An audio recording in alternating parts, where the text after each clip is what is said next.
While Psy has enjoyed the spotlight and the perks that come with fame, he confessed to the Sunday Times in 2013 about his alcohol intake. His attitude about drinking proved to be shocking, particularly in light of the constant positive press surrounding his name. Psy explained, "If I'm happy, I'm drinking. If I'm sad, I'm drinking. If it's raining, I'm drinking. If it's sunny, I'm drinking." He claimed the only time he's not attached to booze is, quote, when he's hungover. The interview also exposed his constant smoking habit, something that's thought to ruin a singer's voice. It's important to note that a writer for K-pop stars revealed the singer-rapper's perceived drinking problem may be a matter of, quote, cultural misunderstanding in the West, citing a 2012 World Health Organization report which found that South Korea had the second highest rate of alcohol consumption at the time. They wrote, "Why would a man whose fame and success depend on his likable personality admit to the world that he is a raging alcoholic? Simple. He didn't. Throughout his career, he has been rather outspoken about his patriotism and undying love for his motherland. This also means that Psy embraces all aspects of his heritage and culture, and yes, that includes excessive drinking."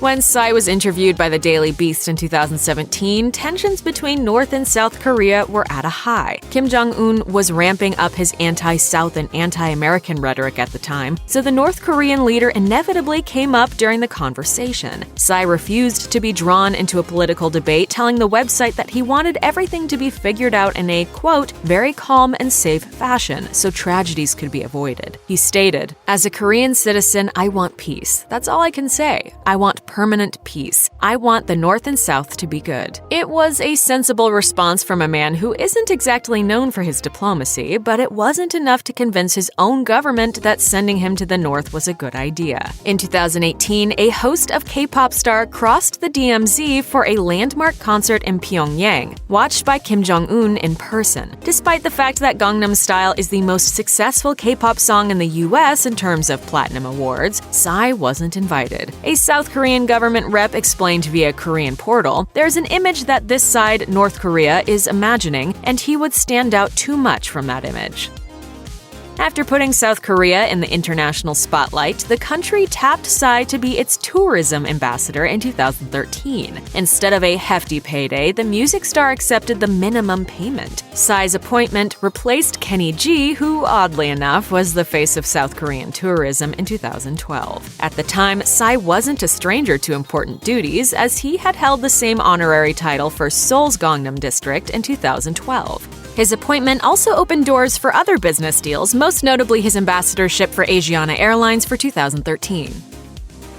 In December 2015, Psy released his long-awaited 7th studio album, the title of which translates to "This is Psy's 7th album." Aware it would be nearly impossible to top his previous record, the musician reportedly felt immense pressure to succeed and fell into a dark depression. He told Entertainment Weekly at the time, "I'm not an Adele. After Gangnam Style, I was really happy, but sometimes I was not happy because that's my lifetime biggest song, and I'm not going to top that song forever. For a while, I kind of felt a little bit of pressure, like how can I top that one? I thought about being me, not the Gangnam guy, or whatever. I was focused on finding myself." Though the album didn't top his past successes stateside, Psy's new K-pop singles were very well received at the 2015 Mnet Asian Music Awards. Psy may not be the household name he once was in the US, but elsewhere in the world and online, his dance tracks and signature capri pants are still tapping toes and turning heads. The video for his 2015 smash single Daddy attracted hundreds of millions of YouTube views and a spot on the US charts. According to Billboard, Psy's accompanying 7th studio album was his first to debut on the top dance electronic albums charts. The project also showcased more A-list collaborations, including an Ed Sheeran remix and a feature with will.i.am. But Psy hasn't been spending as much time in the US and European markets. Truth be told, there's more money to be made elsewhere. BBC News reported in 2015, having earned an estimated $55 million from his work in the West, Psy is now racking up similar amounts from the lucrative Chinese market, where his collaboration with world-class pianist Lang Lang is currently producing a run of consecutive number ones. Psy's decision to focus on the Asian music market may be an indication of where the entertainment industry turns over the highest profits for musicians. China's entertainment market was last valued at $95.7 billion. How's that for a mic drop? Boom! Drop the mic.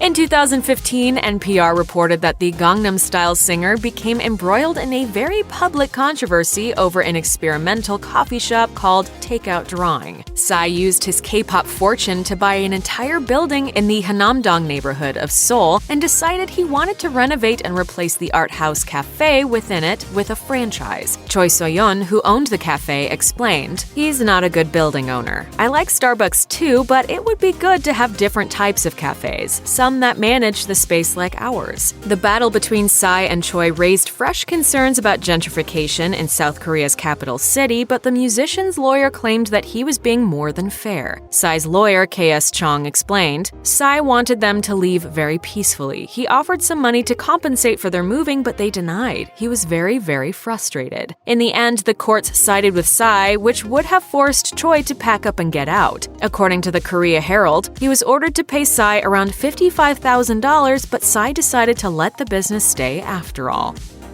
By the time he started working on his 8th album, Psy was well and truly over the Gangnam Style phase of his career. He admitted that he'd started to actively avoid the swanky Seoul district during a 2015 press conference, and later revealed that he'd made an effort to get back to his musical roots on 2017's 4 x 2 = 8. Speaking to Reuters, the eccentric rapper-singer said he didn't want to, quote, linger in the past with this album, saying, "I'm not one to make 2, 3, 4 versions of Gangnam Style because I'm hung up on its fame." He went on to compare his global success to an addiction of which he was glad to rid himself. "Like when you throw a party, it takes some time for that excitement to die down after it's over. I think it took a while for that exhilaration to subside." Psy has learned to stop caring about YouTube views, but he still wants his videos to be remembered. He told Billboard while promoting 4 x 2 = 8, "I have a dream that one day my music videos will be known like Jim Carrey movies or the Jackie Chan movies of the music video industry." The dance featured in the video for lead single New Face was nominated for an award at the 2017 Mnet Award, but lost out to Taemin's Move. In 2018, Psy parted ways with YG Entertainment after 8 years with the company. YG gave Psy its full blessing, affirming that the relationship that existed between the company and its former artist would, quote, continue forever regardless of a contract. YG also hinted that Psy could be starting his very own label since he was free to do so, and that's exactly what he did. In January 2019, Psy launched P Nation, which he promised would be a playground for passionate players chasing their dreams. You deserve more than this. Go follow your dream. Psy had been flirting with creating his own record label for a while, but he chose to bide his time. Speaking to Billboard in April 2019, the Gangnam Style singer said that he was ready to share everything he'd learned with the next generation of K-pop stars. Psy stated, "As we're talking, K-pop is really huge and it's not domestic anymore. Right now, a lot of young kids dream about being a K-pop star. When I sign young kids these days, I meet their parents and they're really different from my parents. They're so supportive. The world's been changing. K-pop has done a great job, and that's why so many parents are so supportive."